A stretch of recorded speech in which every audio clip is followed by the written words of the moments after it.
For nearly 150 years, Singapore, on the southern tip of the Malay Peninsula, was the jewel in the crown of Britain's East Asian colonies.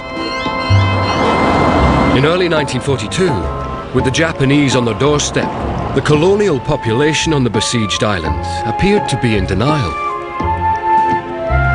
The ballroom at Raffles Hotel was shrouded in black curtains, but the orchestra still played from 8 till midnight. There were parties in the Raffles Hotel and places like that among the colonial elite. The fall of Singapore was Britain's most humiliating defeat of World War II.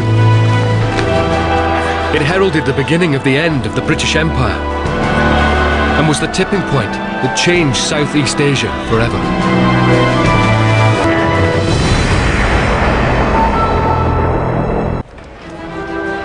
With their world crumbling around them, the British were desperate to escape. The evacuation of Singapore revealed damning evidence of the British view of their Asian subjects. Of the 10,000 women and children who were evacuated, 7,000 were white.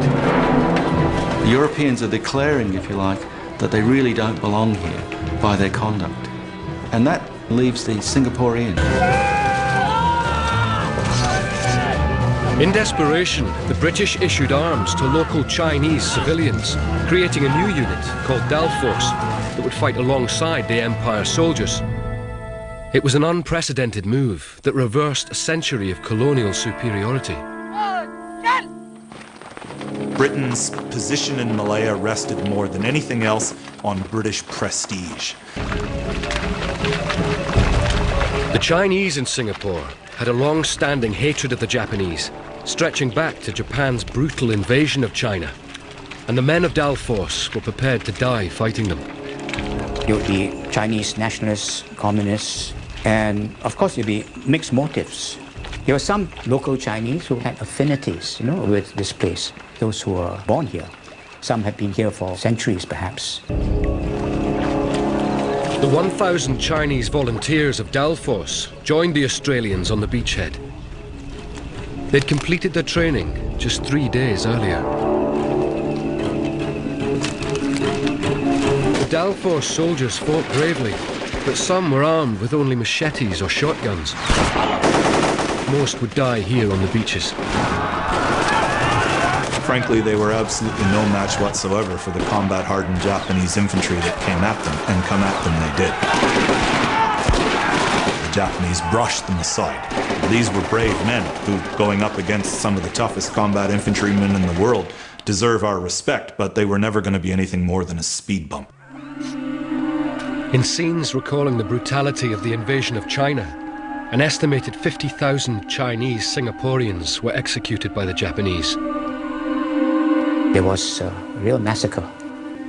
You think of course, of the more recent term, ethnic cleansing.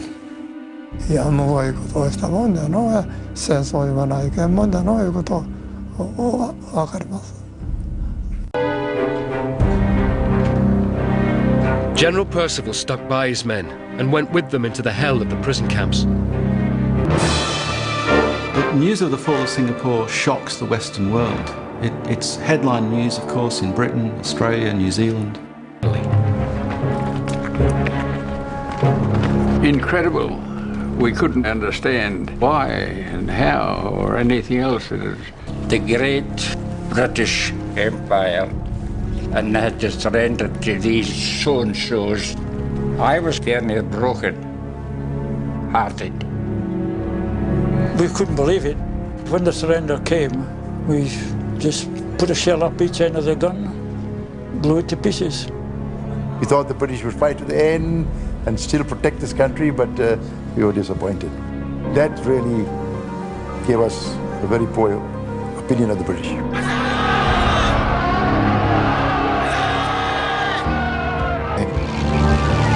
東南アジアで最大の欧米の拠点だと思ってましたから、それを日本が陥落させたということによって、東南アジアにおける日本のイニシアチブができる。It's impossible to overrate the shock that the fall of Singapore inflicted on the British people. They'd been told it was a fortress. There was this great British army there, up against a load of pathetic little Japanese midgets. And it was going to be defended to the last man. This was going to be a heroic imperial saga. But suddenly they see this huge imperial army surrendering to these despised Orientals, to the Japanese. And they were stunned.